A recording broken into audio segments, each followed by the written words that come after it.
Na hizi sio stori za kusadikika, na wala hahitaji nguvu nyingi kuamini kwamba katika Afrika wapo viongozi wenye mvuto na sifa njema, sio tu ndani ya nchi zao, bali hata nje ya mipaka ya nchi zao. Kuanzia harakati mbalimbali za kutafuta uhuru kwa wakoloni mpaka sasa, viongozi wenye misimamo thabiti bado wapo.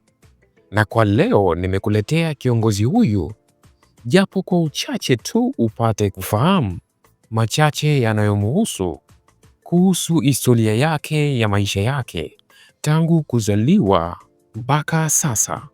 Na kiongozi huyo si mwingine ni Ibrahim Traore, kiongozi kijana wa Burkina Faso aliyeleta mabadiliko ya uongozi wa kijeshi katika nchi yake.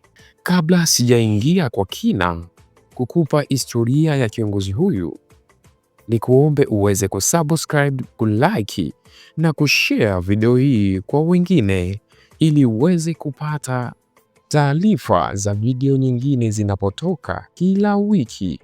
Ibrahim Traore alizaliwa tarehe 14 Machi mwaka 1988 katika kijiji cha Kela, Bondoukou, Burkina Faso. Elimu yake aliipata katika mkoa wa Kaskazini Magharibi.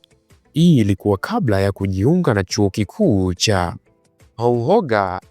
Ouagadougou mwaka 2006, akisomea zaidi jiolojia.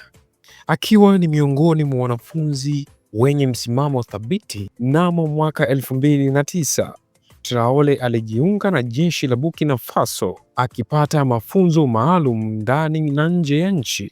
Aliwahi kufanya kazi na Umoja wa Mataifa nchini Mali katika juhudi za kushirikiana kuhusu amani.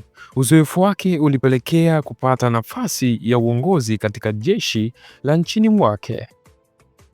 Na mnamo tarehe 30 Septemba 2022, Traore aliongoza kundi la kijeshi kufanya mapinduzi ya utawala wa Rais Paul Henri Damiba.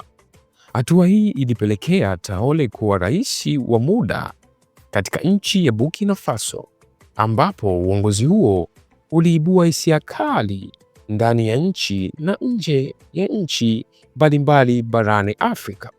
Kiongozi huyu tangu achukue madaraka amekuwa muumini mkubwa wa ajenda ya Pan-Africanism, yaani uhuru wa kisiasa na sera za kuimarisha usalama dhidi ya ugaidi, akishirikiana na nchi kama vile Mali na Niger na kuunda Alliance of Sahel States ili kulinda malengo ya usalama na maendeleo. Na hii ndiyo historia fupi ya kiongozi huyu Ibrahim Traore, kiongozi mdogo mwenye ushawishi mkubwa barani Afrika. Tuandikie maoni yako juu ya simulizi hii ya kiongozi huyu. Mpaka wakati mwingine, ni ndani ya Simulizi Africa Media. Mpaka wakati mwingine, ni wakati wa kusema bye bye.